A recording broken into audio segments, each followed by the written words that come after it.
The drums stopped too early. Elena Ward felt it before she understood it.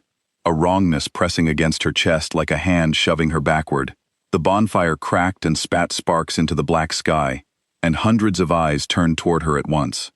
She stood alone at the center of the stone circle, her ceremonial dress heavy with silver thread, her heart slamming so hard she thought the whole pack could hear it. Damien was not walking toward her. He stood at the edge of the firelight with his arms crossed, and beside him, close enough that their shoulders touched, stood a woman Elena had never seen before, tall, confident, wearing red instead of white. The pack elders exchanged glances, the drummers lowered their hands. Somewhere behind Elena, an old wolf named Grace whispered a single word under her breath, "No." Elena's throat tightened. This was the blood moon ceremony, the one night every year when mates were bound before the pack, when a promise made in private became a promise made in blood and firelight. She had trained for this. She had waited for this since she was 16 years old, and Damien Cole, heir to the Ashfall pack, had first looked at her like she mattered. He was not looking at her like that now. Damien, her voice cracked on his name, and she hated herself for it. "What's happening?" He did not answer right away. He let the silence stretch, let every pack member watching feel the weight of it, and Elena understood in that terrible moment that this was not a mistake. This was a performance, and she was the only one in the circle who had not been given the script. "I can't do this," Damien finally said, loud enough for the whole clearing to hear. "I can't bind myself to someone so far beneath me." A gasp rippled through the crowd. Elena's knees went weak, but some old instinct, some stubborn thread of pride, kept her standing. "Beneath you?" she repeated. "I have served this pack since I was a child. I have healed your wounded. I have never once." "You were never meant to be my mate," Damien cut in, and beside him, the woman in red smiled, small and satisfied, like a cat watching a mouse run out of places to hide. "This was arranged before either of us had a say. I'm ending it. Tonight. In front of everyone, so there's no confusion." Elena felt the fire's heat against her skin, and, underneath it, something colder rising through her bones. Rejection. A true rejection, spoken aloud in front of the pack, was not a small cruelty among wolves. It was a public unmaking. It stripped a person of the identity they had spent years building. Whispers turned to murmurs, murmurs to open talk, and Elena watched the faces around her shift from shock to something worse, pity. "Say it properly," an elder called out, his voice grim. Tradition demanded the words be spoken exactly, so there could be no argument about what had been done. Damien's jaw tightened, but he obeyed. "Elena Ward, I reject you as my mate. I release any claim, any bond, any promise made between our families. You are unworthy of an alpha's blood." The words hit Elena like a physical blow. She felt her wolf recoil inside her, felt the mate bond that had been forming for years since childhood snap and curl inward like a wounded animal. Pain bloomed behind her ribs, sharp and unfamiliar, a wound with no visible mark. For one heartbeat, nobody moved. Then the woman in red laughed, quiet and cruel, and that laugh broke whatever control Elena had left. She turned and ran. She did not remember deciding to run. Her body simply moved, carrying her past the stone circle, past the fire, past the crowd that parted for her like she was something contagious. Someone called her name. Grace, maybe. The only one who had ever treated her like she mattered beyond her usefulness. But Elena did not stop. She could not stop. If she stopped, she would have to feel the full weight of what had just happened, and she was not ready. She might never be ready. The forest swallowed her whole. Branches tore at her dress as she ran, her bare feet finding roots and stones in the dark, but the pain in her body was nothing compared to the pain twisting through her chest. She ran until the sounds of the ceremony faded into nothing, until the firelight was gone, and the only light left came from a moon just beginning to turn the color of rust. The blood moon. Fitting, she thought bitterly. A moon named for the ceremony that had just ended her. She did not know how long she ran. Her human form gave out first, her lungs burning, her legs shaking, and somewhere in the deep dark of the trees, she let her wolf take over, let fur ripple across her skin and bones reshape themselves into something faster, something that could carry her pain farther and faster than her human legs ever could. She ran until running stopped meaning anything, until the trees blurred into a single dark wall on either side of her. She did not notice when she crossed the border. Every pack had land, and every pack respected the borders of neighboring packs. It was one of the oldest rules among wolves, older than most alliances, older than most feuds. Crossing into another pack's territory without invitation was dangerous. It could be read as an act of war, or worse, an invitation for violence against a stranger with no one to protect her. But Elena, blind with grief, ran straight through a border marker without seeing it, and kept running until her body simply refused to go any farther. She collapsed in a clearing she did not recognize, her wolf form giving way beneath her, her human shape returning in a painful shudder. She lay there in the dirt and the moss, her ceremonial dress torn and filthy, her palms scraped raw, and for the first time since the fire, she let herself cry. It did not last long. A sound in the trees made her freeze. It was not the sound of wind. It was the sound of something large moving with purpose, something that had caught her scent and was closing the distance with quiet, deliberate steps. Elena's instincts screamed at her to run again, but her body had nothing left to give. She pushed herself up onto her elbows, chest heaving, and looked toward the sound with wide, exhausted eyes. Two shapes emerged from the tree line first, a pair of rogue wolves, lean and hungry-looking, their eyes catching the moonlight in a way that made Elena's stomach drop. Rogues were wolves without a pack, wolves who answered to no laws and no elders, and the two stalking toward her now had the look of predators who had not eaten well in days. Elena tried to stand. Her legs betrayed her, folding beneath her weight, and she fell back into the dirt with a small, humiliated sound. The rogues advanced, unhurried now, certain of their advantage. Then a third shape came out of the darkness, and everything changed. He was enormous. Elena had grown up around wolves her whole life, had seen alphas in their full shifted forms during pack meetings and training sessions, but nothing had prepared her for the size of the wolf that stepped between her and the two rogues. His fur was a deep, near-black gray, and when he moved, the two smaller wolves flinched back as if struck. A low growl rolled out of him, a sound that seemed to come from somewhere deep in the earth itself. It was not loud. It did not need to be. The two rogues took one look at him, exchanged a glance, and vanished back into the trees without a fight. Whatever instinct told them to attack a wounded lone woman told them just as clearly, and far more urgently, not to challenge whatever this creature was. Elena stared, frozen, as the massive wolf turned toward her. For a moment, she was certain he would hurt her too. She had nothing left to defend herself with, no strength to run, no pack to call for help. But he did not move closer.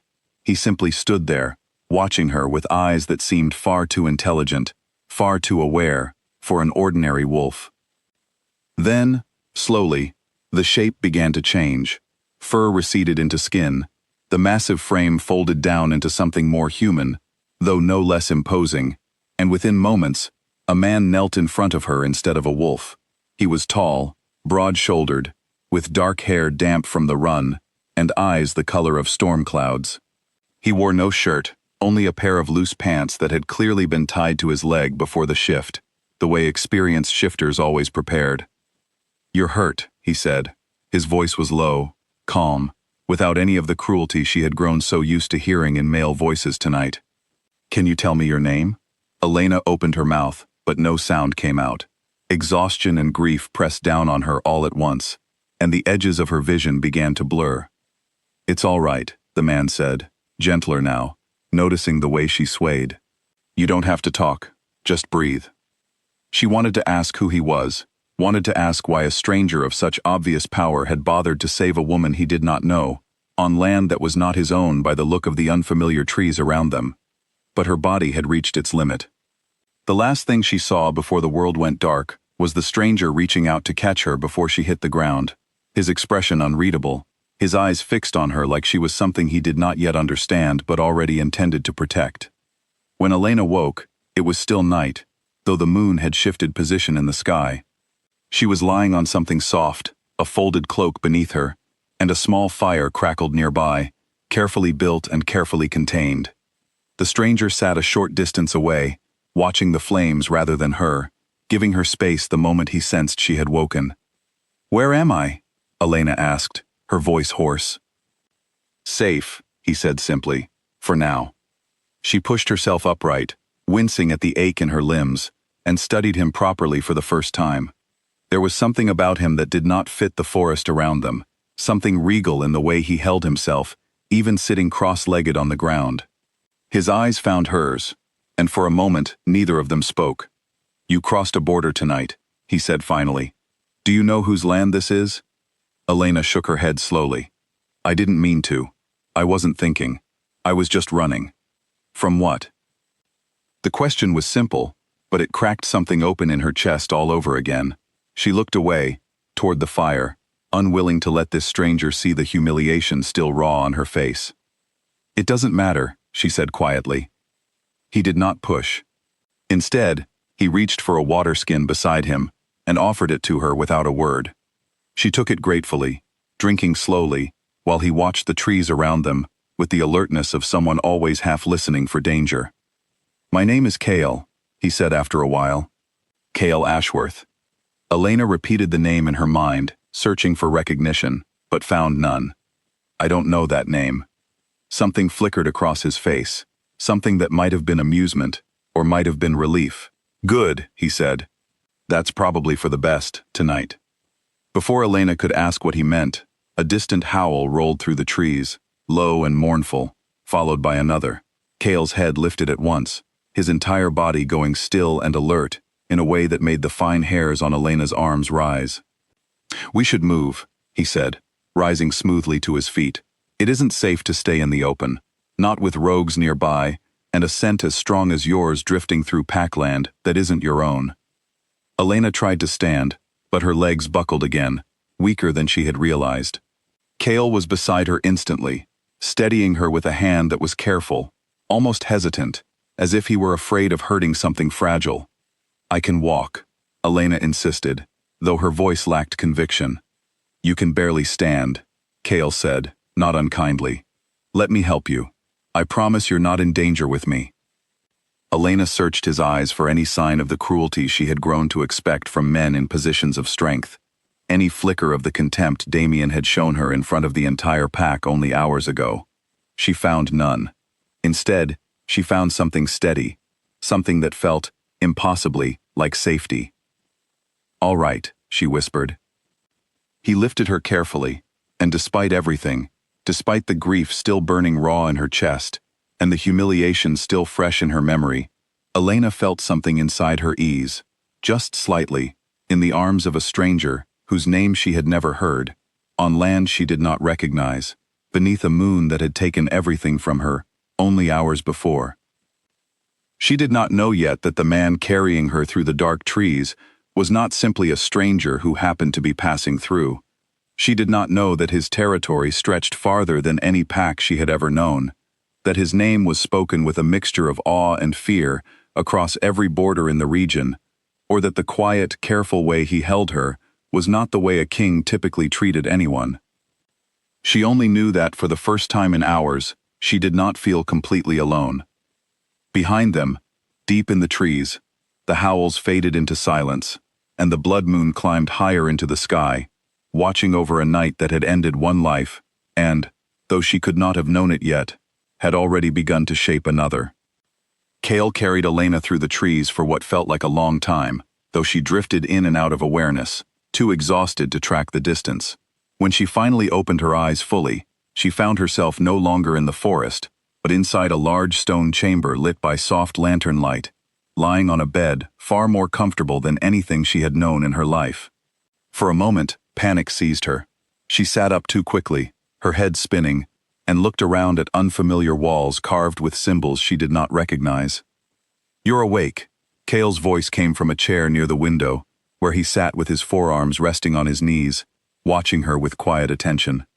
He had changed into a plain shirt, and in the better light, Elena could see faint scars along his forearms, the kind earned through years of hard fighting rather than accidents. "How do you feel?" "Confused," Elena admitted, her voice still rough. "Where is this place?" "My home," Cale said simply. "Or one of them. This is a border outpost, not far from where I found you. I didn't think it wise to move you too far while you were unconscious. Elena pulled the blanket tighter around herself, suddenly aware of how vulnerable she must look, and how strange the entire night had become. You still haven't told me who you are. Not really. A name isn't the same as an answer. Kale studied her for a long moment, as though weighing how much to say. What do you know about the wolf territories, beyond your pack's borders? Only what I was taught, Elena said. That there are dozens of packs across this region, each with their own alpha, their own land, their own rules. And that above all of them, there's supposed to be someone who keeps the peace between packs when disputes turn violent. The Wolf King. But no one I know has ever seen him. Some don't even believe he's real anymore. He's real, Kale said quietly. Elena's breath caught as understanding dawned, slow and disbelieving. She stared at him, searching his face for some sign that he was joking, but found none. You, she said, barely above a whisper. You're him. Kale did not answer right away. He simply held her gaze, calm and unshaken, and that silence was answer enough. That's not possible, Elena said, shaking her head. The Wolf King doesn't leave his own territory. He doesn't involve himself in border disputes or rescue strangers from rogues in the middle of the night. That's not how the stories go. Stories rarely capture the whole truth, Kale said. I do stay within my territory, most of the time. Tonight was an exception. I was patrolling a border dispute a few miles from where you crossed in, checking reports of rogue activity. When I caught your scent, I wasn't expecting to find someone running blind through unfamiliar land, with 2 rogues closing in. Elena's stomach twisted with the memory. I wasn't thinking clearly, she admitted. I didn't even realize I'd crossed a border until you mentioned it. I gathered that, Kale said, his tone gentling. You still haven't told me what you were running from. Elena looked down at her hands, tracing the faint scrapes along her palms. The memory of the ceremony rose up in her mind, sharp and humiliating, and she felt her throat tighten all over again. She had never spoken the words aloud to anyone, had barely let herself think them clearly since it happened. I was rejected, she said finally, the words heavier than she expected. Tonight, at my pack's blood moon ceremony, in front of everyone. Kale's expression did not change, but something in his eyes sharpened, a stillness that felt dangerous in a way that had nothing to do with her. Rejected, he repeated, by your intended mate. Elena nodded, unable to look at him. Damien Cole, heir to the Ashfall pack. We were supposed to be bonded tonight. Instead, he stood in front of the whole pack with another woman and told everyone I was unworthy of him.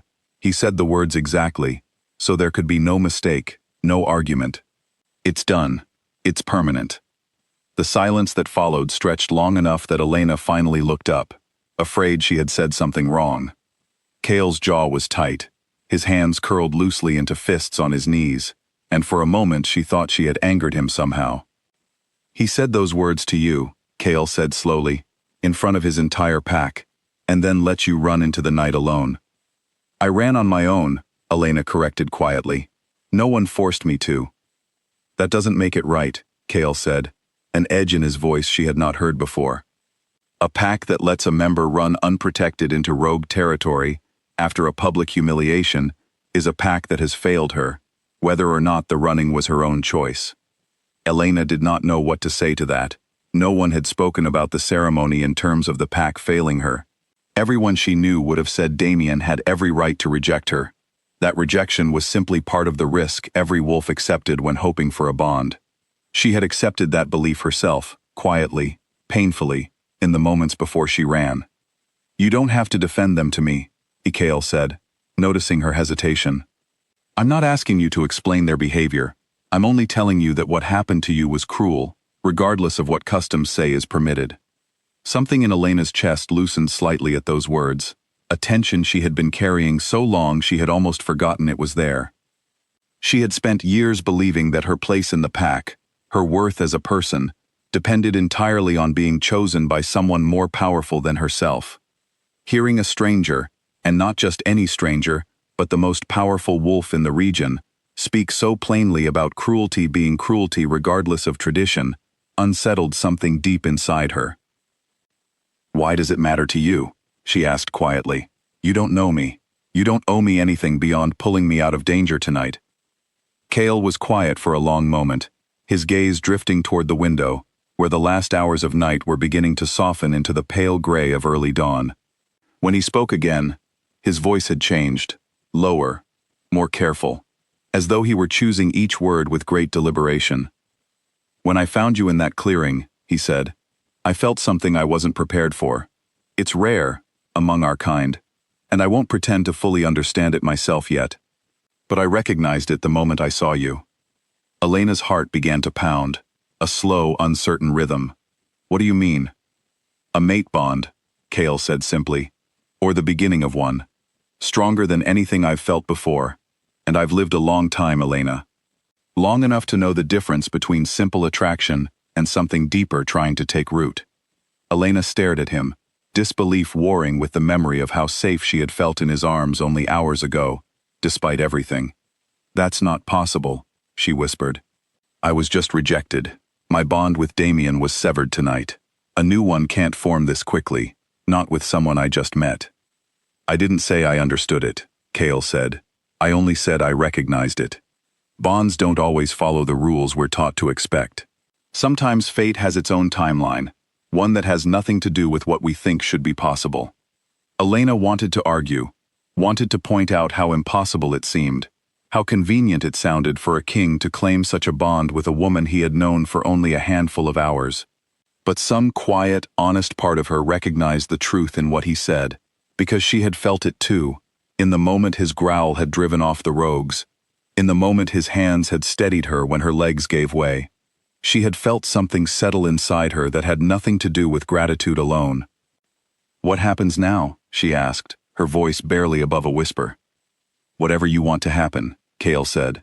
I won't force a bond onto anyone, least of all someone who was just forced to endure the opposite.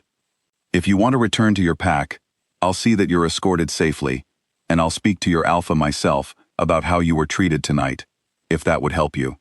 If you'd rather stay somewhere safe until you decide what you want, my court has room for you, and no one there will treat you the way you were treated at that fire. Elena thought of Ashfallpack, of the faces that had watched her humiliation without a single voice raised in protest, of Grace's whispered no that had been the only kindness offered to her all night. She thought of returning to a home that had never truly felt like one, to a pack that had let her run into danger without a second thought, to a life where her worth had always been measured by whether someone more powerful chose to claim her. I don't think I want to go back, she said quietly, surprising herself with how certain the words felt once spoken aloud. Cale's expression softened, something like relief passing briefly across his features before he schooled it back into calm. Then you don't have to, he said. Rest, for now. There will be time to decide everything else once the sun is fully up, and you've had proper food and proper sleep. No one is going to press you for answers tonight. Elena nodded, exhaustion pulling at her again despite the strange lightness in her chest. As Cale rose to leave her to rest, she found herself speaking before she could stop the words. Thank you, she said, for tonight. For not being like him. Cale paused at the door, looking back at her with an expression she would spend the following days trying to understand, somewhere between tenderness and quiet resolve. You don't owe me thanks for basic decency, he said, but you're welcome, all the same. The door closed softly behind him, and Elena lay back against the pillows, staring up at the carved stone ceiling above her. Outside, the first true light of morning was beginning to creep across the sky, chasing away the last shadows of the blood moon and the ceremony that had broken her world apart only hours before. She did not know yet what waited for her in the days ahead, did not know how deeply her life was about to change, or how many dangers still lay hidden beneath the calm surface of her rescue. But for the first time since the fire had gone silent and Damien's voice had cut through the night, Elena allowed herself to close her eyes without fear and let sleep finally take her. Elena woke to sunlight streaming through a narrow window and the smell of fresh bread drifting under the door. For a moment, she forgot where she was, and the peace of that forgetting was almost sweet, before memory rushed back in and settled heavy on her chest. She sat up slowly, testing her body, relieved to find the aches from the night before had faded into something manageable. A soft knock sounded at the door before a young woman entered, carrying a tray of food and a folded set of clothes. She had warm brown eyes and dark curls pulled back from her face, and she smiled at Elena with an ease that felt entirely unfamiliar after the previous night. "Good morning," the woman said. "My name is Sophie. I work in the king's household. He asked me to look after you today, make sure you had everything you needed." Elena accepted the tray gratefully, though her stomach twisted with nerves at the mention of kale. "Thank you. I didn't expect anyone to go to this much trouble." "It's no trouble," Sophie said, setting the clothes at the foot of the bed. "Honestly, it's more excitement than we've had around here in months. The king doesn't usually bring anyone back with him from patrol, let alone insist on personal quarters and breakfast trays." Elena felt her cheeks warm, unsure how to respond to that. "I imagine that will cause talk." Sophie's smile turned a little knowing. "It already has, but don't worry about that today. Eat first. You look like you haven't had a proper meal in far too long." The food was simple, but good. Warm bread, and soft cheese, and fruit that tasted sweeter than anything Elena remembered from Ashfall's kitchens. As she ate, Sophie moved around the room, opening the curtains further, and Elena finally got a clear look outside. The stronghold sat at the edge of a wide valley, surrounded by forest so dense it looked like a green sea rolling toward distant mountains. Stone walls, ancient and weathered, wrapped around a cluster of buildings far larger than anything Ashfall Pack possessed. Wolves moved below in both human and shifted forms, going about ordinary tasks, training in open yards, carrying supplies between buildings. It looked less like the seat of a legendary king and more like a small, thriving town. "This isn't what I expected," Elena admitted. "Most people say that," Sophie said. "They expect something colder, grander, maybe, but colder. The king doesn't rule that way. He believes a strong territory is built on people who are cared for, not just people who are afraid." Elena thought of Damien's mother, the sharp-eyed matriarch who ran Ashfall's affairs with quiet, calculated control, and wondered what she would make of a philosophy like that. "It sounds like a good way to lead," she said carefully. "It is," Sophie agreed, "though it makes him a target for those who think strength should look like cruelty instead. Anyway, I shouldn't gossip about politics on your first morning. Finish eating. Once you're dressed, I can show you around, if you're feeling up to it." Elena was, in truth, feeling more curious than she expected, a small flicker of interest breaking through the fog of grief that had wrapped around her since the ceremony. She dressed in the simple clothes Sophie had brought, plain but well-made, far more comfortable than the ceremonial dress she had ruined in the forest, and followed Sophie out into the stronghold's wide stone corridors. The tour revealed a place far more complex than Elena had imagined. There were training yards where young wolves sparred under careful supervision, a large hall where meals were shared communally rather than separated by rank, gardens tended by an elderly wolf who greeted Sophie by name and offered Elena a handful of fresh berries without asking a single question about who she was or why she had arrived. Everywhere they went, Elena noticed the same thing. No one flinched away from her. No one whispered behind their hands, the way the Ashfall Pack members had after Damien's rejection became known. If word of her arrival had spread, as Sophie suggested it had, no one here seemed to think less of her for it. It was as they crossed toward the central hall that Elena first saw the council chamber and the first hint of trouble that had been quietly building since her arrival. Voices carried through a partially open door, low but sharp with tension, and Sophie's easy chatter faltered as she caught the tone. "That's the council," she said quietly. "They meet most mornings. I don't think they're finished yet. We should go around." But Elena had already caught fragments of the conversation, enough to make her stomach clench with familiar dread. A stranger, and worse, a rejected Omega with no standing of her own. Reckless, bringing outside conflict into our walls without consulting. The king's judgment has never failed us before, but this. Elena stopped walking, her feet rooted to the stone floor despite Sophie's gentle tug on her sleeve. She had heard this exact tone before, the careful, condescending disapproval of people discussing her like she was a problem to be solved rather than a person standing nearby. It brought back the fire, the crowd, Damien's cold declaration in front of everyone she had ever known. "Elena," Sophie said softly, "come on. This isn't for us to hear." They're talking about me, Elena said, her voice quiet but steady. I should know what they're saying. Before Sophie could argue further, the door opened fully, and a tall man with graying hair and sharp, assessing eyes stepped out, freezing when he saw the two of them standing there. Recognition flickered across his face, followed quickly by something more careful, more calculating. You must be the young woman the king brought back last night, he said, his tone polite but distant. I'm Victor, head of the King's Council. I don't believe we've been introduced. Elena Ward, Elena said, lifting her chin, despite the way his gaze seemed to weigh and measure her, the same way Damien's pack had weighed her worth and found it lacking. Elena Ward, Victor repeated, as though testing the name for hidden meaning. Formerly of Ashfall Pack, I understand. Formerly intended to their next alpha, before last night's ceremony. Elena's stomach dropped. Word had already traveled that far then, faster than she would have believed possible. Yes, she said simply, refusing to let her voice shake. I mean no offense by speaking plainly, Victor continued, though something in his tone suggested he meant exactly that. But you must understand the position this puts the king in. He is not simply a private wolf, free to act on personal feeling. Every choice he makes ripples across every pack in this territory. Bringing home a rejected Omega from a rival pack, on the very night of her humiliation, invites questions we are not prepared to answer. I didn't ask him to bring me here, Elena said, heat rising in her chest despite her effort to stay calm. I was running from danger. He happened to be the one who found me. And yet here you remain, Victor said, not unkindly, but firmly, with quarters prepared, meals brought to your room, and a young woman assigned to escort you through the halls as though you were already a guest of honor, rather than a stranger rescued by chance.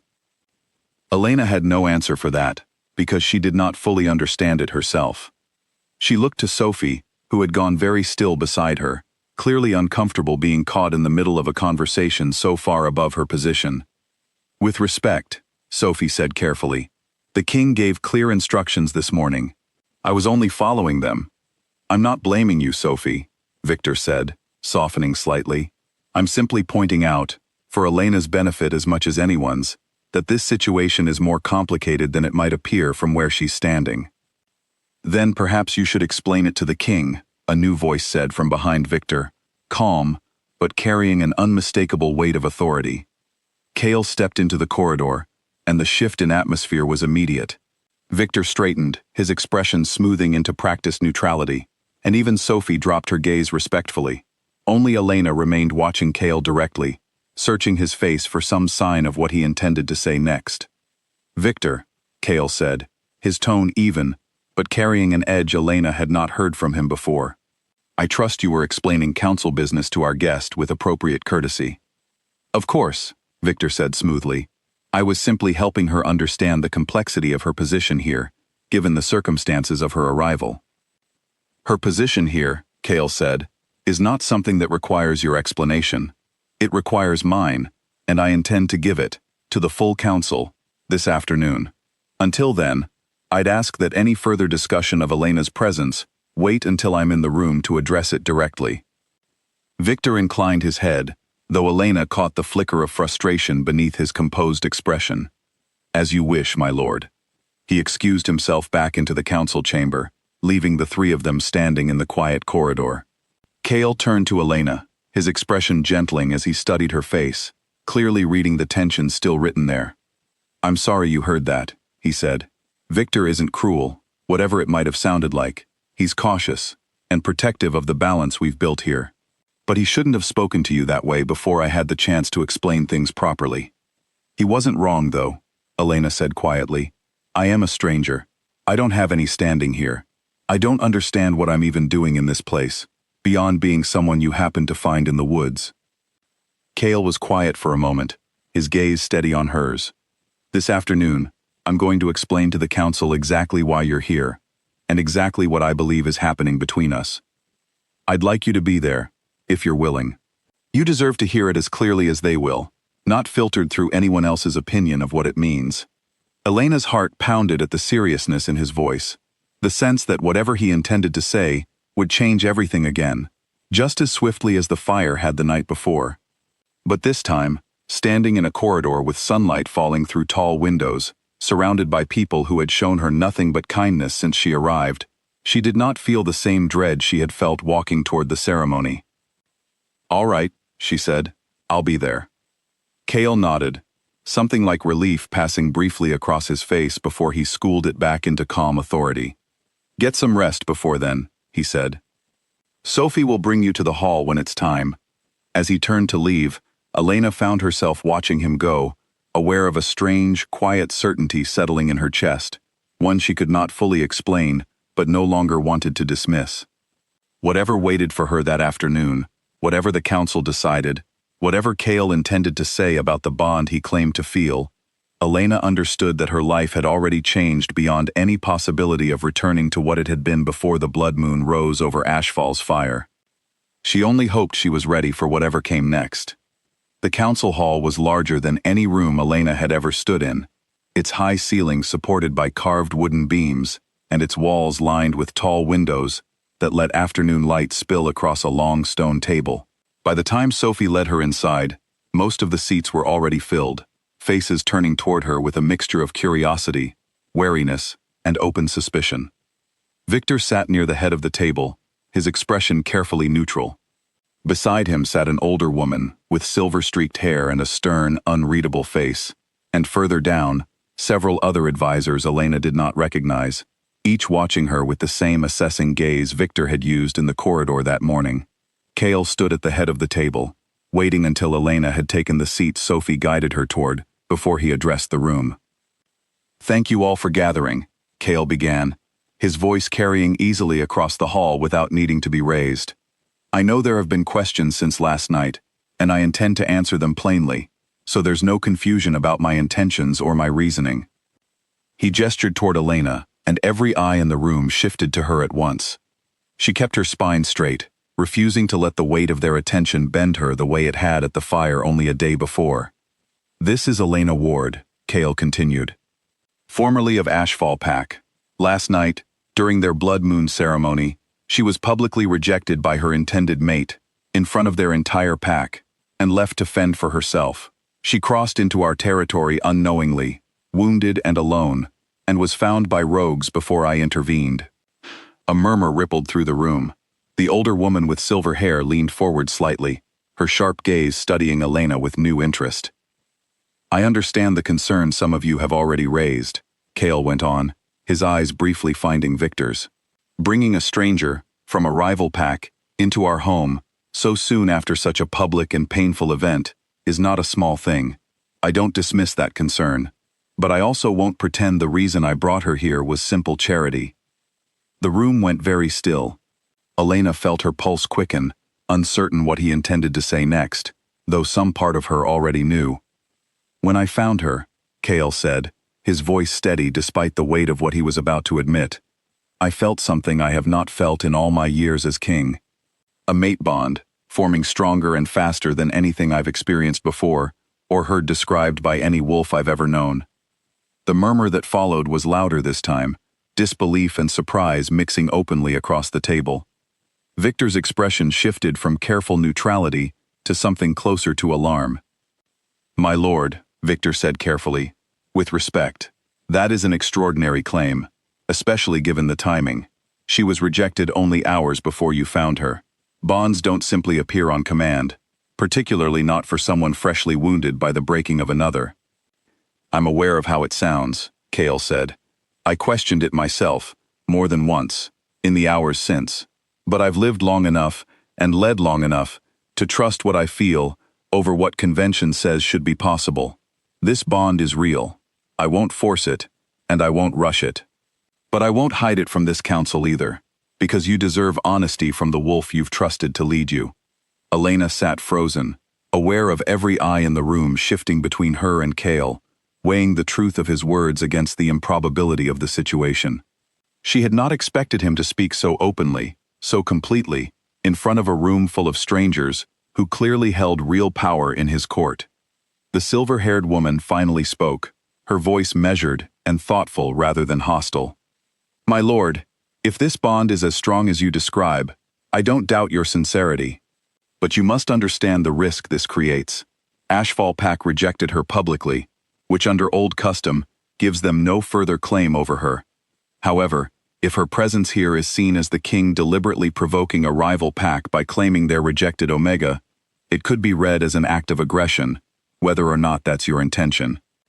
I understand that risk, Kale said, which is why I intend to send word to Ashfall Pack myself, formally, explaining the circumstances of Elena's arrival and making clear that our territory offered her nothing more than sanctuary and honesty about a bond neither of us anticipated. If they wish to view that as provocation, that reflects on their own conduct last night, not on ours.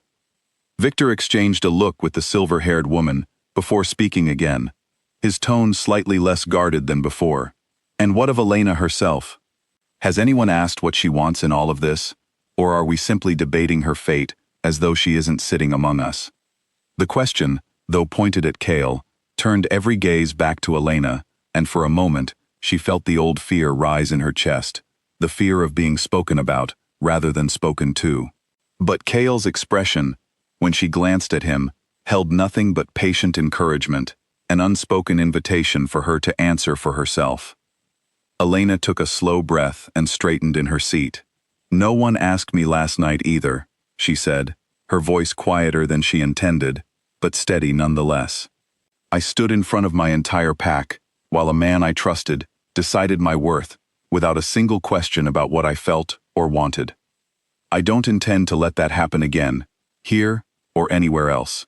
The room fell silent, and Elena continued, before her courage could falter. "I don't know what this bond means, not fully. I don't know if it's as strong as the king describes, though I won't deny that I felt something unusual the moment he found me, something I still don't fully understand. What I do know is that no one here has spoken to me the way I was spoken to at that ceremony. No one has looked at me like I was already less than what I could be.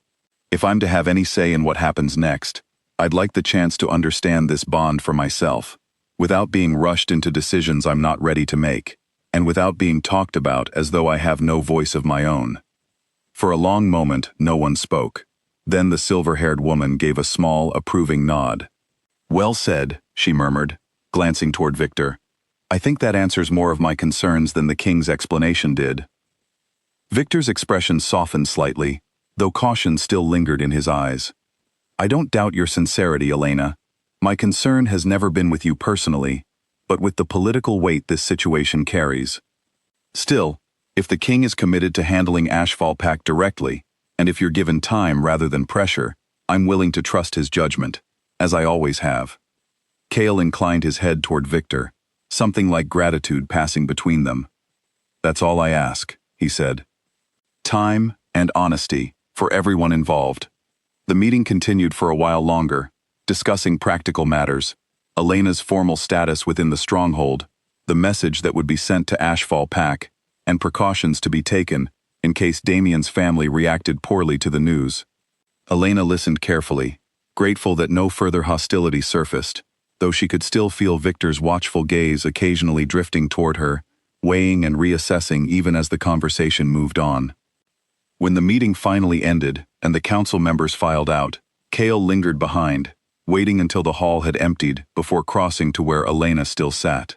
"You handled that better than most seasoned diplomats I've worked with," he said, a faint smile touching his mouth for the first time that day. "I'm sorry you were put in that position at all, though. You shouldn't have to defend your own worth to a room full of strangers, not after everything you already went through." "I'm getting used to it," Elena said, though the words came out heavier than she intended. She looked down at her hands, considering. "I meant what I said, though, about wanting time. I don't want to rush into anything, even something that feels as strange and undeniable as whatever this is between us." "You won't have to," Kale said firmly. "I meant it too, when I told the council I wouldn't force this. Whatever happens next, it happens because you choose it, not because circumstance pushed you into a corner again." Elena studied him for a long moment, searching for any trace of insincerity in his words, and finding none. Slowly, cautiously, something in her chest that had been clenched tight since the fire began to loosen, just slightly, like a held breath finally released. "Thank you," she said quietly, "for today, for not letting them decide who I am before I had the chance to decide for myself." Kale held her gaze, something warm and unguarded flickering behind his composed expression. "You've spent enough of your life letting other people decide that for you," he said. "I don't intend to be one more person who takes that choice away." Outside the tall windows, the afternoon sun was beginning its slow descent toward evening, casting long golden light across the stone floor between them. Elena did not know yet what the coming days would bring, what dangers still lingered at the edges of this fragile new beginning, or how deeply her choice to stay would eventually be tested. But sitting there, in a hall that had, only hours before, felt full of judgment and doubt, she allowed herself, for the first time since the blood moon rose over Ashfall's fire, to imagine a future that belonged entirely to her.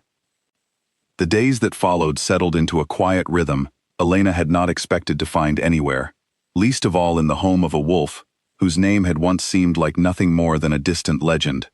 Mornings began early, with Sophie arriving to help her dress and share whatever gossip had traveled through the stronghold overnight, most of it harmless, none of it cruel.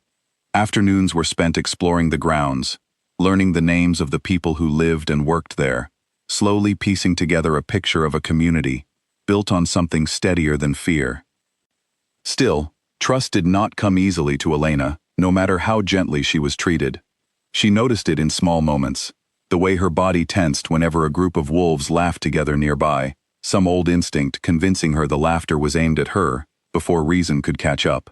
She noticed it in the way she flinched, just slightly, whenever someone approached her too quickly, a reflex built from years of watching Damien's family measure her worth with cold, assessing eyes. She noticed it most of all in her hesitation around Kale himself, who seemed content to let her keep her distance, never pushing, never demanding more closeness than she offered on her own. One afternoon, nearly a week after her arrival, Elena found herself in the training yard, watching a group of younger wolves practice under the supervision of a broad-shouldered man named Owen, one of Kale's senior guards. She had wandered there without any real purpose, drawn by the rhythmic sound of sparring, and lingered at the edge of the yard longer than she intended. "You used to train, didn't you?" Owen asked, noticing her watching a little too closely as two young wolves circled each other in a friendly match. "I can see it in the way you're studying their footwork." Elena startled slightly, unused to being addressed so directly by someone in the King's Guard. "A little," she admitted. "Nothing formal. I mostly trained for healing work, but the pack expected everyone to know basic defense too." "Would you like to try?" Owen asked, gesturing toward the open space beside the sparring pair. "No pressure. Might do you some good to move a little. Clear your head." Elena hesitated, old caution rising in her chest. The memory of every time physical weakness had been used against her at Ashfall, every sparring match that had ended with someone reminding her she would never be strong enough to matter. But something about the openness of Owen's offer, the complete absence of judgment in his voice, made her consider it seriously for the first time. "All right," she said finally, "just to try." The match, when it began, was clumsy at first, Elena's movements rusty from disuse and grief. But Owen was patient, correcting her stance with quiet encouragement rather than criticism, and slowly, something in her began to loosen. By the time they finished, sweat dripping down her back and her muscles pleasantly sore in a way she had not felt in months, Elena realized she had gone nearly 20 minutes without thinking once about the fire, about Damien's voice cutting through the crowd, about the humiliation that had followed her every waking moment since. "You're better than you gave yourself credit for," Owen said, offering her a water skin as they both caught their breath. "I haven't trained properly in years," Elena admitted. "My pack didn't think it was worth the effort, investing time in someone who wasn't destined to lead anything." Owen's expression darkened slightly, though his voice remained even. "That's their loss then. You've got good instincts. Raw, but good. If you wanted, I could teach you properly, whenever you're ready." Elena considered the offer, surprised by how much she wanted to say yes, how much the idea of building skill and strength for its own sake, rather than to earn someone else's approval, appealed to something long buried inside her. "I'd like that," she said finally. "Thank you." Kale found her later that evening, sitting alone in the gardens as the sun began to set, still faintly sore from the afternoon's training. He settled onto the bench beside her without asking permission, close enough to speak quietly, but far enough to respect the space she still guarded so carefully. "Owen tells me you sparred with him today," Cale said, a note of quiet pleasure in his voice. "He doesn't offer training lightly. He must have seen something worth developing." "I surprised myself," Elena admitted. "I didn't expect to enjoy it as much as I did." "You've spent your whole life being told what you weren't worth training," Cale said gently. "It makes sense that discovering otherwise would feel like something worth holding on to." Elena glanced at him, studying the calm lines of his profile in the fading light. "You seem to understand a lot about what I went through, for someone who's spent his whole life as the most powerful wolf in the region." Something shifted in Cale's expression. A flicker of old pain quickly smoothed over. "Power doesn't erase where you started," he said quietly. "I wasn't always the king, Elena. I came into this position through circumstances I didn't choose, and there were people, early on, who doubted I deserved the title at all. I know what it feels like to be measured and found lacking, even if the details of my story look different from yours." Elena had not considered that before, had assumed, perhaps unfairly, that someone with Cale's authority had always simply belonged at the top, untouched by the kind of doubt and cruelty that had shaped her own life. Hearing him speak so plainly about his own uncertain beginnings made something in her chest soften further, a quiet recognition of shared understanding she had not expected to find. "How did you become king then?" she asked. "If it wasn't simply inherited." Cale was quiet for a moment, considering how much to share. The previous king died suddenly, without an heir prepared to take his place. There was conflict, briefly, over who should lead. I was young, and many believed I lacked the experience or the temperament for it. I had to prove myself, over and over, before the packs across this territory were willing to accept my authority. "That sounds lonely," Elena said softly. "It was," Cale admitted. "For a long time, I didn't trust anyone fully, convinced that any closeness I allowed would only be used against me eventually, the way doubt had been used against me during those early years. It's part of why I understand your hesitation now, more than you might expect. Trust isn't something either of us has been given much reason to offer freely." Elena studied him for a long moment, something in his honesty settling deep into the cautious, guarded parts of her heart. "Thank you for telling me that," she said. "It helps, knowing I'm not the only one who's had to learn how to trust again." "We don't have to rush that either," Cale said. "Trust, like everything else between us, can take whatever time it needs." Over the following weeks, that patience became the foundation of something Elena had never experienced before.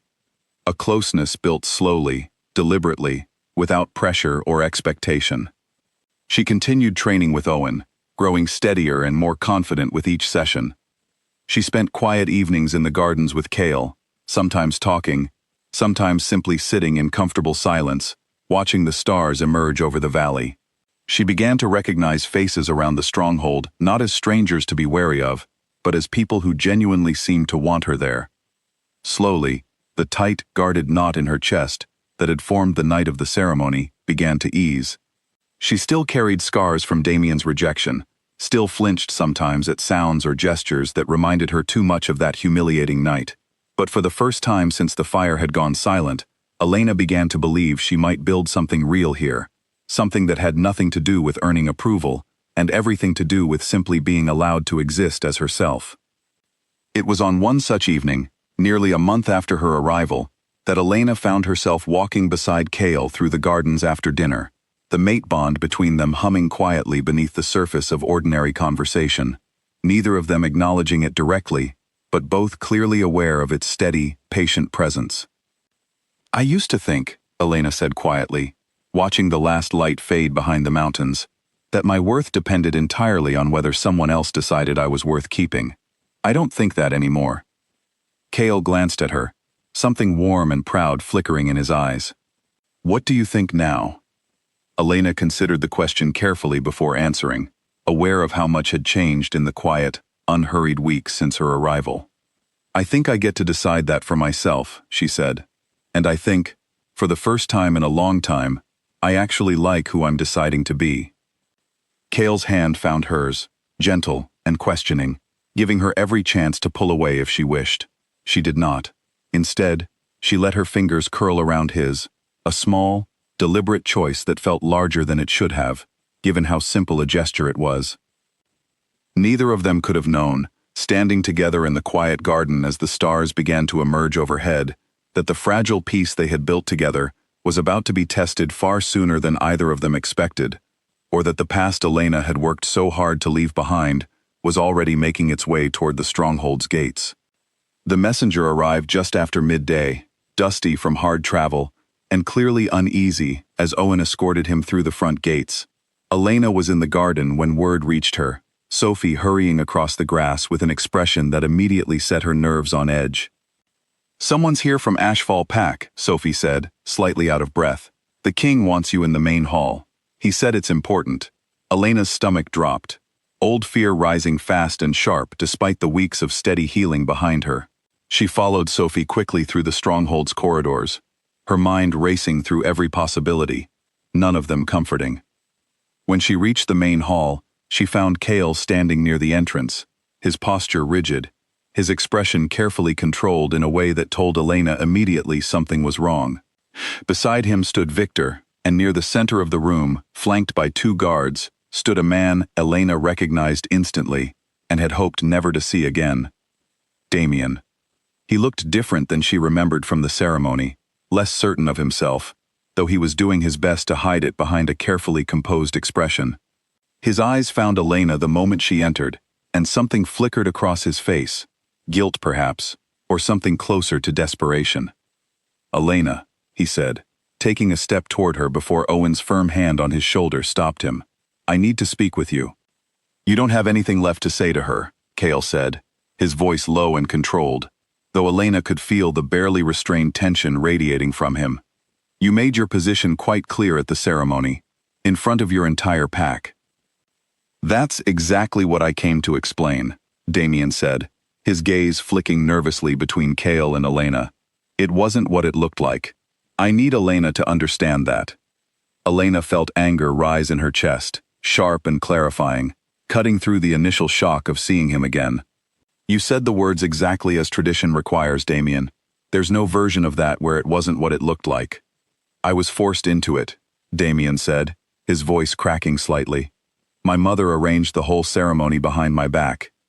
She'd already promised me to Vanessa's family weeks before, some agreement about securing resources for the pack. I didn't find out until that same night, and by then, it was already set in motion. I couldn't stop it without causing chaos in front of the entire pack."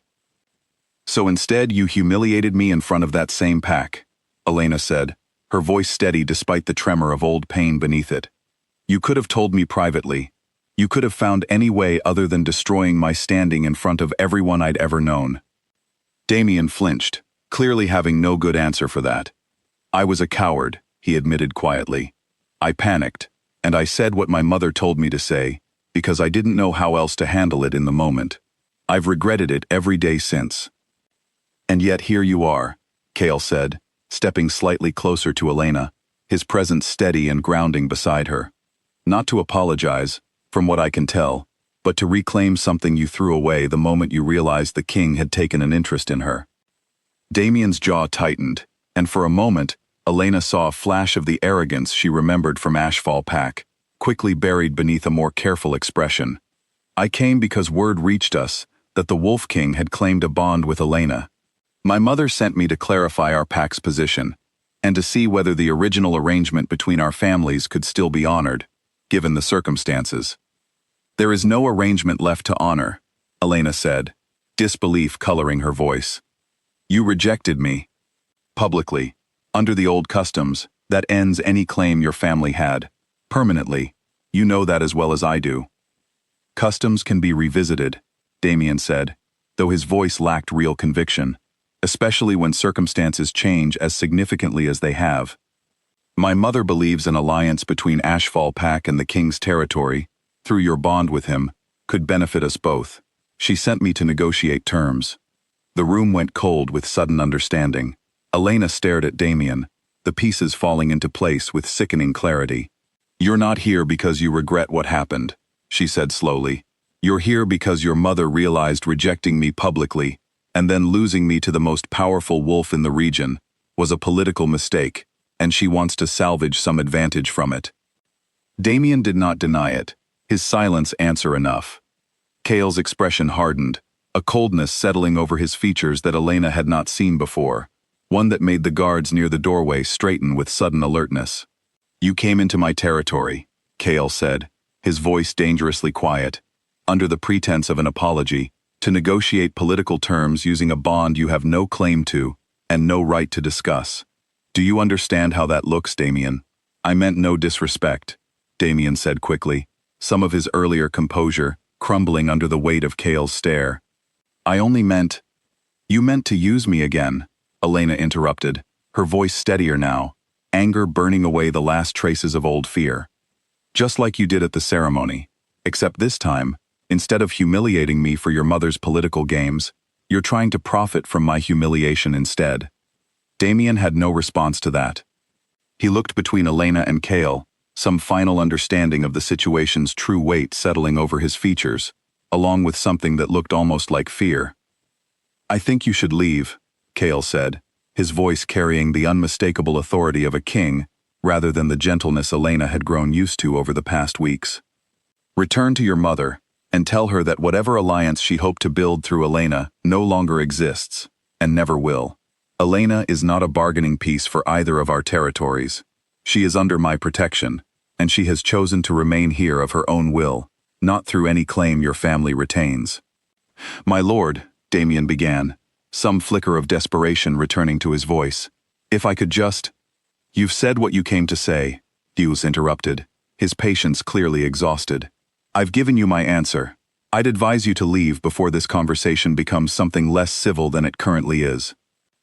Damien's eyes flicked toward Elena one last time, and for a brief moment, she thought she saw something genuine beneath the desperation, a flicker of the boy she had once believed cared for her, buried beneath years of pressure from a mother who valued political advantage over her son's honesty. But whatever sincerity remained in him was not enough, had never been enough, to undo the damage already done. "I'm sorry," he said quietly, and this time, at least, it sounded like he meant it. "For all of it." Elena did not respond.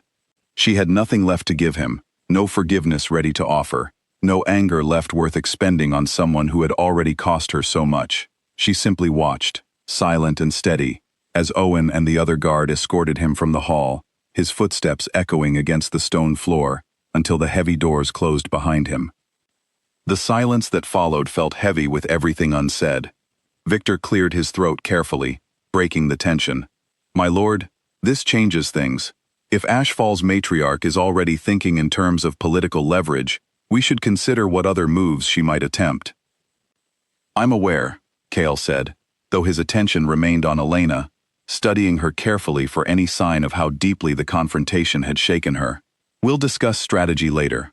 Right now, I think Elena deserves a moment to breathe." Elena appreciated the consideration, though she found, to her own surprise, that she felt steadier than she expected. Facing Damien again, in front of Cale and the full weight of the king's authority standing beside her, had felt entirely different than facing him alone at the ceremony, surrounded by a pack that had offered her no protection at all. "I'm all right," she said, and found, testing the words, that she mostly believed them. "I think I needed to see him again, honestly, to prove to myself that he doesn't have the power over me he used to have." Cale studied her for a long moment, something like quiet pride mixing with lingering concern in his expression. "You handled that with more grace than he deserved," he said. "For what it's worth." "It's worth quite a lot, actually," Elena said, a small, tired smile, finally breaking through the tension of the afternoon. "Thank you for not letting him finish whatever speech he came here to give." "I meant every word," Cale said. "You're not a bargaining piece, Elena. Not for his pack, not for mine, not for anyone. Whatever happens next, that much will never change." As the afternoon light shifted toward evening outside the tall windows, Elena allowed herself to feel, for the first time since Damien's arrival, a measure of real relief. But beneath that relief, a new unease had settled in, quiet but persistent. The understanding that Ashfall's matriarch was unlikely to accept Cale's refusal so easily, and that whatever scheme had sent Damien to the Stronghold's gates today was almost certainly only the opening move in a much larger game. 3 nights after Damien's visit, a scout named Ethan burst into the evening meeting Cale had called with his senior guards, his face pale and his breathing ragged from a hard run. Elena, who had been sitting quietly near the back of the room, learning what she could about the territory's daily governance, straightened immediately at the alarm written plainly across his features. "My lord," Ethan said, struggling to catch his breath. "There's been an incursion at the eastern border. Unknown wolves, at least 6 of them, moving with purpose. They weren't rogues, not the disorganized kind we usually deal with. They moved like they were trained, like they had a specific target in mind." Cale rose from his seat immediately, all traces of the calm patience Elena had grown used to, replaced by sharp, focused authority. "Where are they now?" "Driven off, for the moment," Ethan said, "but not before they got close enough to question one of our border patrols about an Omega staying at the stronghold. They ask by name, my lord. They ask about Elena." The room went cold and silent. Elena felt her pulse quicken, old fear twisting through her chest, though this time it was tangled with something new, a protective anger on behalf of a place that had begun to feel, however briefly, like home. "Ashfall Pack," Victor said grimly, already piecing together the implications. "This has to be connected to Damien's visit. If his mother didn't get the answer she wanted through negotiation, she may have decided to try something more forceful." "That would be an extraordinary risk," another advisor said, shaking his head. "Sending armed wolves into the king's own territory, questioning patrols about a guest under his protection, that's not simple politics anymore. That's an act of open aggression." "Unless she doesn't believe I'll respond with real force," Cale said quietly, his jaw tight. "Ashfall has always underestimated how seriously I take threats against my own territory. Perhaps she believes my restraint toward Elena's situation extends to restraint in defending it." Elena's stomach twisted at the thought that her presence had brought this kind of danger to a place that had shown her nothing but kindness since her arrival. "This is because of me," she said quietly. "If I hadn't stayed, none of this would be happening." "Don't," Cale said, turning to her with a firmness that left no room for argument. "This isn't your fault, Elena. Ashfall's matriarch made her choices long before you ever crossed our border, when she decided political maneuvering mattered more than her own son's honesty. Whatever she's attempting now, the responsibility belongs entirely to her, not to you." Elena wanted to believe him fully, but the old, familiar guilt lingered, a habit built over years of being taught that her presence alone was often enough to cause problems for others. She pushed the feeling aside as best she could, focusing instead on the immediate danger at hand. "What do we do now?" she asked. Cale's expression sharpened with resolve. "We increase patrols along every border, effective immediately. I want double watch at every entry point, and I want anyone found questioning our people about Elena's presence detained for questioning, not simply driven off. If Ashfall Pack is willing to send armed wolves into our territory, I intend to understand exactly what they're planning before this goes any further." The following days passed in tense vigilance. Elena found herself unable to enjoy the same quiet peace she had discovered in the gardens or the training yard, aware constantly of the increased patrols moving through the grounds, the wary tension that had settled over even the friendliest faces around the stronghold. She continued her training with Owen, finding some comfort in the physical focus it demanded, though even those sessions now carried an undercurrent of real purpose rather than simple enjoyment. It was during one such session, nearly a week after the border incident, that another messenger arrived, this one from an unexpected source. Elena was sparring with Owen in the yard when Sophie came hurrying across the grass, her expression a strange mixture of urgency and confusion. "There's someone asking to speak with the king," Sophie said. "Not from Ashfall Pack, though. She says she has information about what's happening, and she specifically asked that Elena be present when she speaks." Elena exchanged a wary glance with Owen before following Sophie toward the main hall, uncertainty knotting in her stomach. Inside, she found Cale already present, along with Victor and several guards, standing across from a woman Elena did not recognize, though something about her bearing seemed vaguely familiar. "Grace," Elena breathed, recognition dawning suddenly as the woman turned toward her. It was indeed Grace, The elder from Ashfall Pack who had whispered the only kindness Elena had received on the night of the ceremony. She looked older somehow, tired in a way that spoke of long travel and heavier burdens than physical distance alone could explain. "Elena," Grace said, relief flooding her weathered face. "I'm glad to see you safe. I wasn't certain what I would find, coming here." "What are you doing here?" Elena asked, cautious hope and confusion mixing in her voice. "How did you even find this place?" "I've served this pack a long time," Grace said. "Long enough to know things others don't, and long enough to recognize when something dangerous is being hidden behind closed doors." She turned to Cale, her expression grave. "My lord, I came because I believe there's more happening within Ashfall Pack than a simple attempt to reclaim political leverage through Elena's bond with you." Cale's attention sharpened immediately. "Go on." Grace hesitated, glancing briefly at Elena before continuing. "In the weeks since the ceremony, I've noticed unusual activity within the pack, shipments arriving under cover of darkness, meetings held in secret between the matriarch and wolves I don't recognize, wolves who don't smell like any pack I've ever encountered. I overheard enough to understand that Ashfall has been trading with a faction outside our territory, dealing in something dangerous. Wolfsbane, unregulated and in quantities far beyond anything legitimate medicine would require." The room went utterly still. Elena had heard of wolfsbane only in the context of old warnings, a substance capable of weakening or even killing shifters if used improperly, its trade tightly controlled across every territory, precisely because of how dangerous it could be in the wrong hands. "That's an extraordinary accusation," Victor said carefully. "Do you have proof?" "Not proof enough to satisfy a formal council," Grace admitted, "but enough certainty that I felt compelled to warn someone before it went further. I believe the matriarch's interest in Elena's bond with the king was never purely about salvaging political standing after Damien's failed ceremony. I believe she saw an opportunity to gain closer access to the king's territory, perhaps to expand whatever arrangement she's built with this outside faction." Cale's expression had gone cold and controlled, the same dangerous stillness Elena had seen briefly during Damien's visit, though far more pronounced now. If Ashfall Pack is trading in unregulated wolfsbane and using Elena's bond with me as a means to gain access to my territory, that's not simply a political matter anymore. That's a direct threat to the safety of every wolf under my protection. "I understand the seriousness of what I'm telling you," Grace said. "I wouldn't have made this journey otherwise. I owed Elena that much, at least, after failing to speak up for her the night she needed it most." Elena felt a rush of gratitude toward the older woman, mixed with growing dread at the implications of what she had revealed.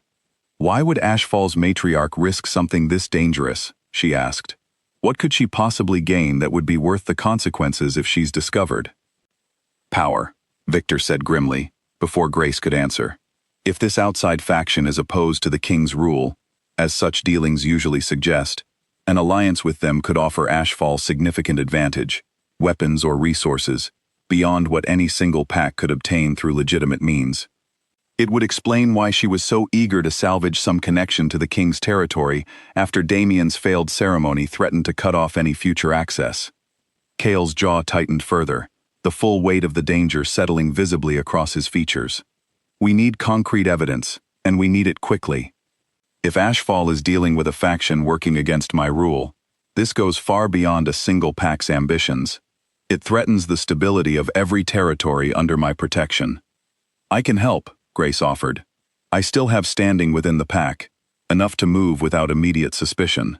If you can send someone trustworthy to work alongside me, I believe we can gather the proof you need." Cale nodded slowly, already turning his focus toward the practical challenge ahead. "Victor, I want a full assessment of our current defenses along the Ashfall border by morning.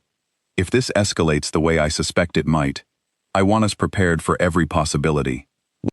As the room shifted into urgent planning, Elena found herself standing quietly at the edge of the conversation, the full weight of Grace's revelation settling heavily in her chest. The night of the ceremony, she had believed her greatest wound was personal, a private humiliation inflicted by a man she had trusted. Now she understood that her rejection had been only the smallest visible piece of something far larger and more dangerous, a scheme that had been building long before she ever stood before that fire. One that threatened not just her own safety, but the safety of everyone who had shown her kindness since her arrival. Whatever came next, Elena understood with sudden, sobering clarity. The fight ahead would require far more than simply healing from old wounds. It would require every bit of strength she had spent the past weeks quietly rebuilding, and perhaps more courage than she had ever known she possessed. 2 weeks passed in careful, quiet investigation. Grace returned to Ashfall Pack under the guise of resuming her normal duties, while Kale sent a trusted scout named Noah to work alongside her, gathering whatever evidence they could without drawing suspicion. Elena spent those weeks caught between anxious waiting and determined preparation, splitting her time between training with Owen, growing steadily more confident and capable, and long conversations with Kale about the shape of the threat they were facing. "You don't have to be involved in the strategy sessions," Kale told her one evening, as they reviewed reports together in his private study. "I know this isn't the peaceful life you were hoping to build here." "I want to understand what's happening," Elena said firmly. "This isn't just about protecting me anymore. If Ashfall is dealing with people working against your rule, that threatens everyone here, everyone who's been kind to me since I arrived. I'm not going to sit quietly in the garden while people I care about face that kind of danger." Kale studied her for a long moment, something like quiet pride mixing with concern in his expression.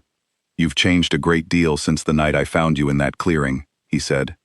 "I don't say that as criticism. I say it because I think you should recognize it too."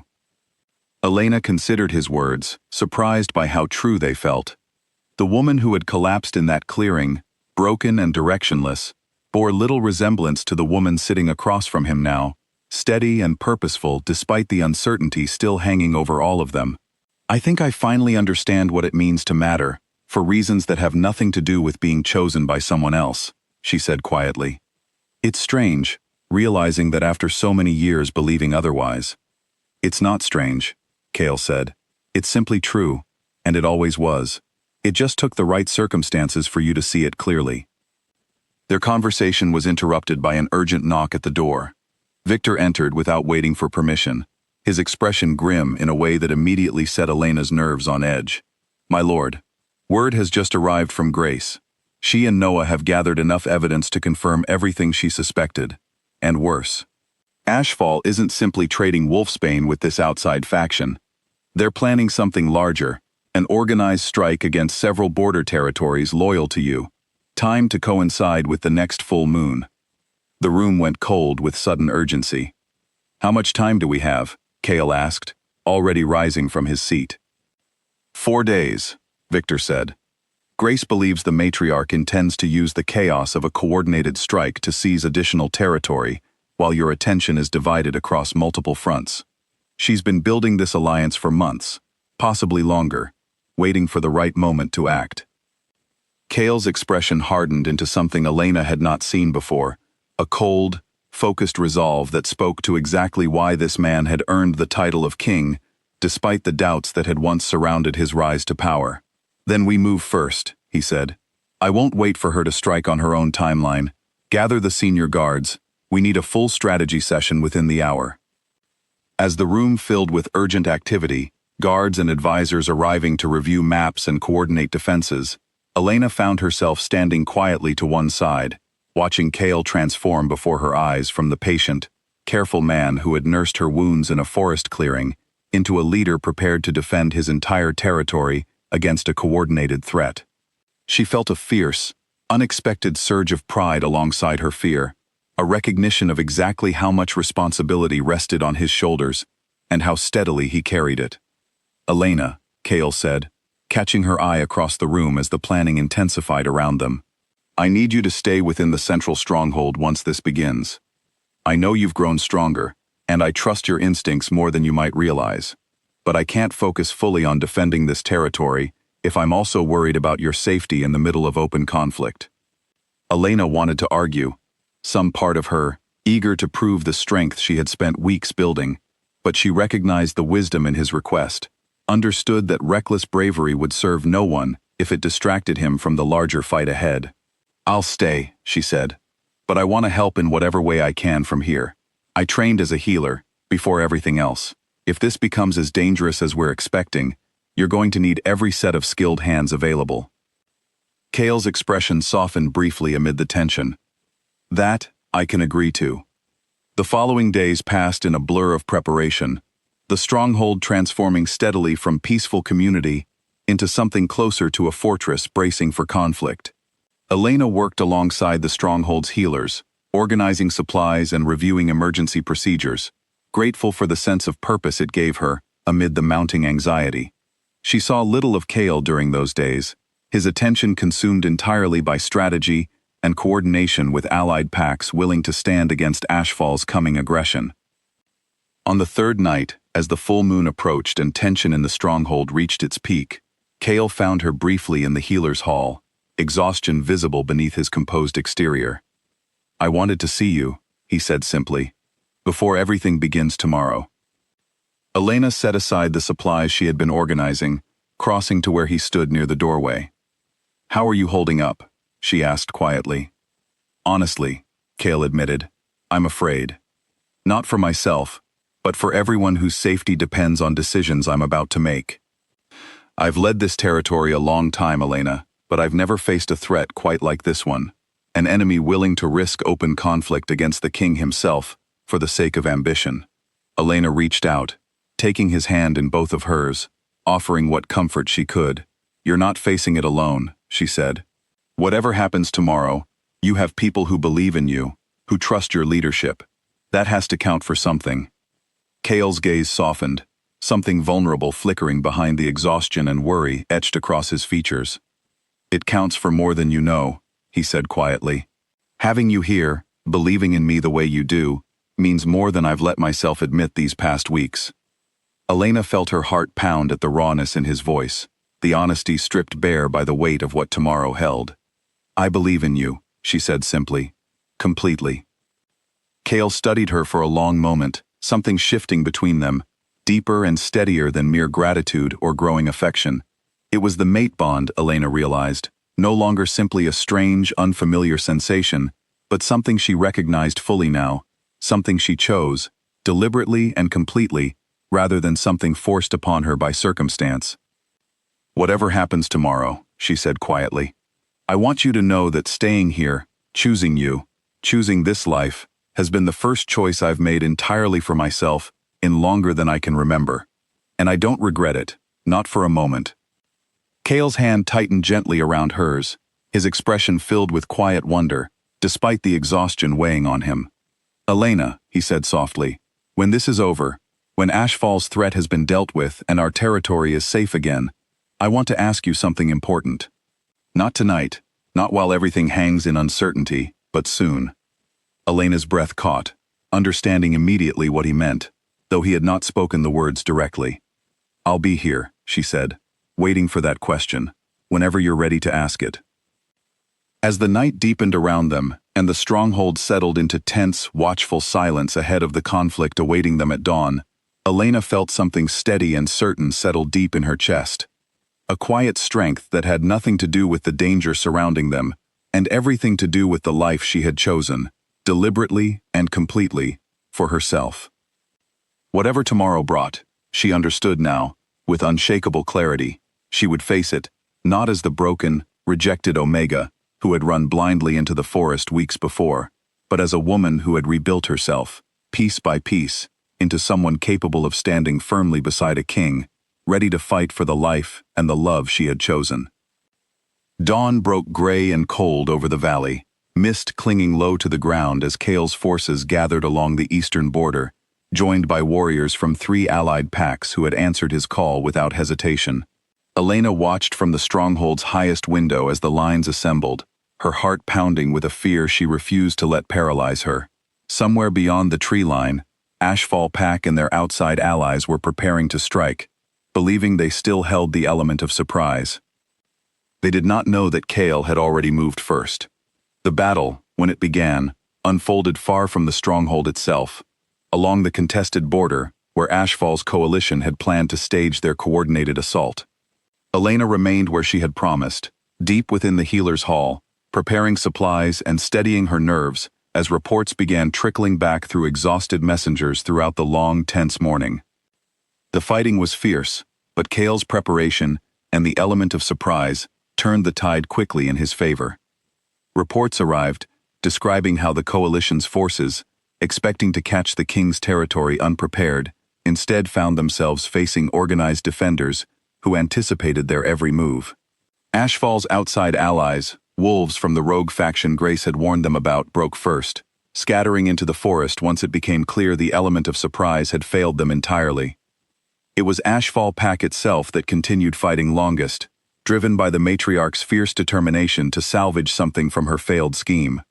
Word reached the stronghold by mid-afternoon that the battle had turned decisively, that Chaol himself had confronted the matriarch directly near the heart of the conflict, and that her forces, seeing their leader cornered and outmatched, had finally begun to surrender.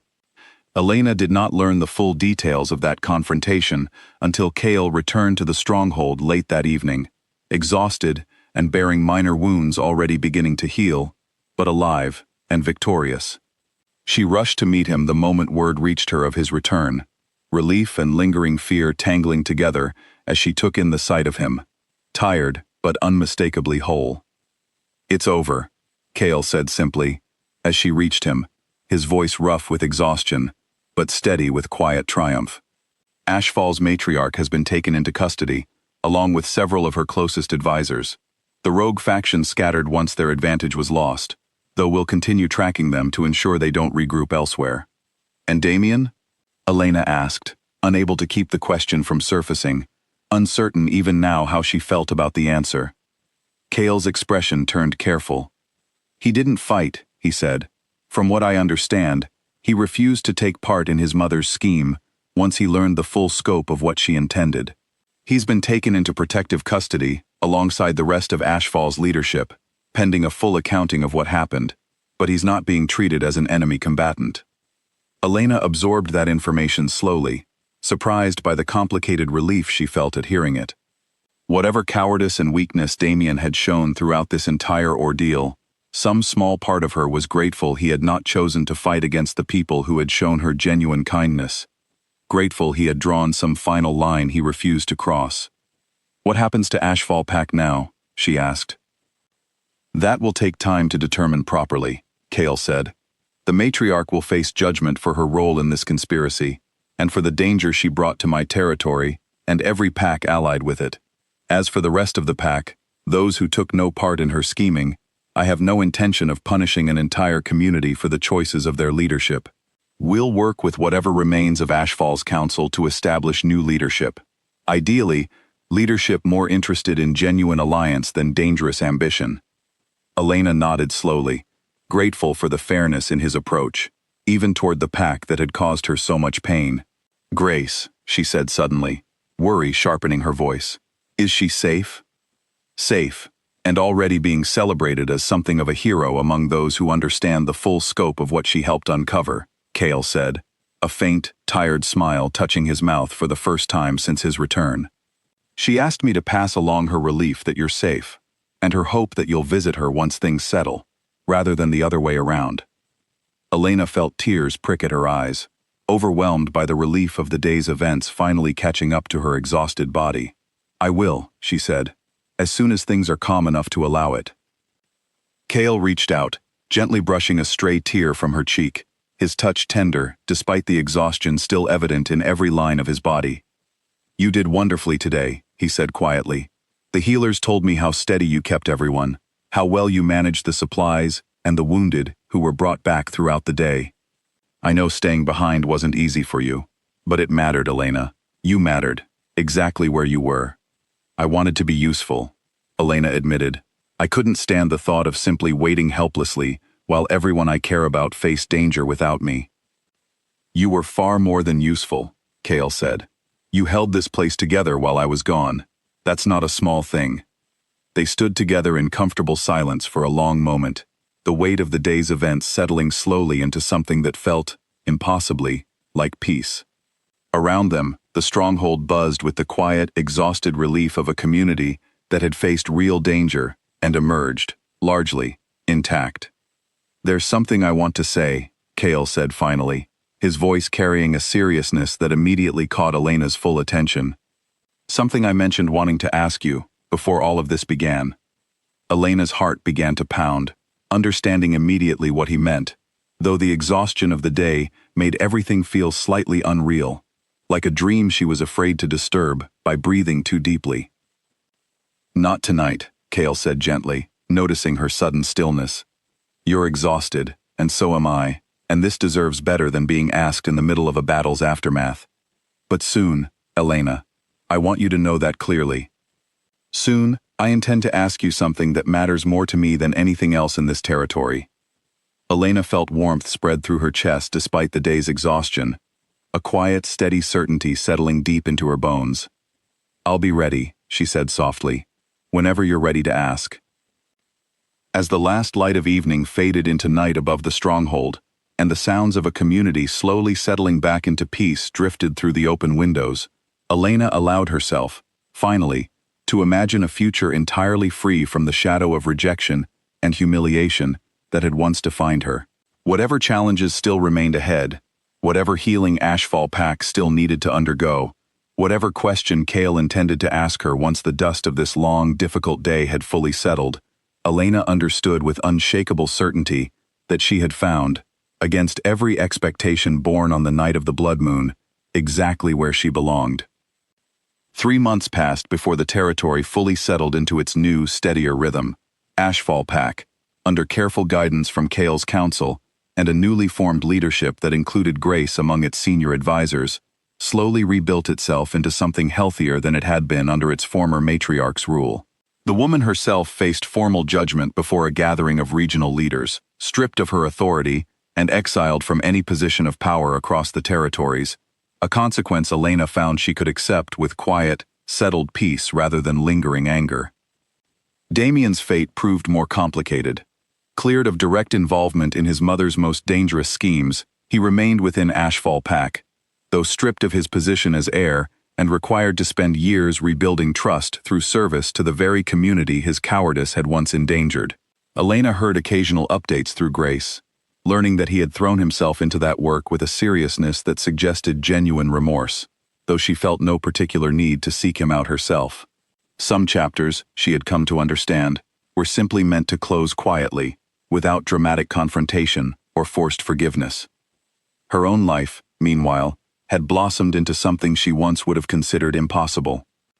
Elena continued her training with Owen, growing skilled enough that she occasionally assisted in teaching newer recruits, her confidence steady and unshaken in ways that would have seemed unimaginable to the broken young woman who had collapsed in a forest clearing months before. She had taken on a formal role among the Stronghold's healers as well, her knowledge and steady hands earning genuine respect among people who valued her contribution for exactly what it was, without any consideration of rank or worthiness attached to a mate bond. And then, on a quiet evening nearly 4 months after the conflict with Ashfall Pack had finally concluded, Kale asked the question he had promised her, in the same garden where they had first begun to build trust between them, beneath a sky bright with stars rather than the ominous red glow of the blood moon that had once marked the worst night of Elena's life. "I've thought carefully about how to ask this," Kale said, taking both her hands in his as they stood together beneath the old garden's largest tree. "I considered grand gestures, formal ceremonies, all the trappings a king might be expected to offer. But I think, in the end, you deserve something simpler than that, something honest." Elena's heart pounded as she waited, watching the careful, unguarded emotion playing across his familiar features. "Elena Ward," Kale said, "from the moment I found you in that clearing, wounded and grieving, something inside me recognized you as someone I was meant to know, meant to protect, meant to build a life alongside. I've watched you rebuild yourself these past months, not because anyone asked you to, but because you chose to become exactly who you wanted to be. I don't want a queen simply because tradition expects one. I want you, specifically, exactly as you are, for exactly who you've chosen to become." He knelt then, and Elena felt tears gather in her eyes, warm and overwhelming, entirely unlike the tears that had fallen the night of her rejection. "Will you bond with me?" Kale asked. "Not because fate demanded it, not because circumstance forced us together, but because you choose it, freely and completely, the way you deserve to choose everything in your life from this point forward." "Yes," Elena said, her voice thick with emotion but utterly certain. "Yes, completely. and without any doubt at all. The formal ceremony took place on the next blood moon, nearly a full year after the night that had once threatened to break Elena beyond repair. This time, she stood at the center of a different stone circle, surrounded not by a pack that had failed to protect her, but by a community that had shown her, consistently and completely, exactly what genuine belonging looked like. Representatives from packs across the entire territory gathered to witness the bonding, including a newly reformed delegation from Ashfall Pack, Grace standing proudly among them as one of their most respected voices. Even Damien attended, standing quietly at the edge of the gathering, his presence a small, humble acknowledgement of how far his own path still had to travel before it might resemble redemption. When Cale spoke the traditional words, binding himself formally to Elena before the assembled leaders of every territory under his protection, his voice carried none of the reluctance or performance that had colored Damien's rejection so many months before. Each word rang with complete, unwavering certainty, and when Elena spoke her own vows in return, she felt no trace of the desperate hope for approval that had once defined her understanding of what it meant to be chosen. She was not being chosen, she understood now, standing beneath a sky washed red with the blood moon's ancient light. She was choosing, fully and completely, a life built on genuine partnership rather than desperate need, a future shaped by mutual respect rather than fragile hope for someone else's approval. As the ceremony concluded and the assembled crowd erupted into celebration, Cale pulled Elena close, his forehead resting gently against hers, both of them smiling with the quiet, settled joy of two people who had each, in their own difficult ways, learned what it truly meant to build something worth keeping. "No more running," Cale murmured, echoing softly the fear that had once driven her blindly into a dangerous forest, alone and heartbroken. "No more running," Elena agreed, her voice steady with the hard-won peace of a woman who had rebuilt herself from nothing, and found, at the end of that long, difficult journey, exactly where she belonged. Only forward, together, from here. Above them, the blood moon climbed higher into the star-filled sky, no longer a symbol of the worst night of her life, but a quiet, glowing witness to how completely a broken beginning could transform into an unshakable, chosen future. And as the celebration continued long into the night, filled with laughter and warmth from a community that had become, in every way that mattered, Elena's true home, she understood with complete and settled certainty that whatever challenges still lay ahead, she would face them, not as someone waiting to be chosen, but as the Wolf Queen who had chosen, deliberately and completely, a life entirely her own.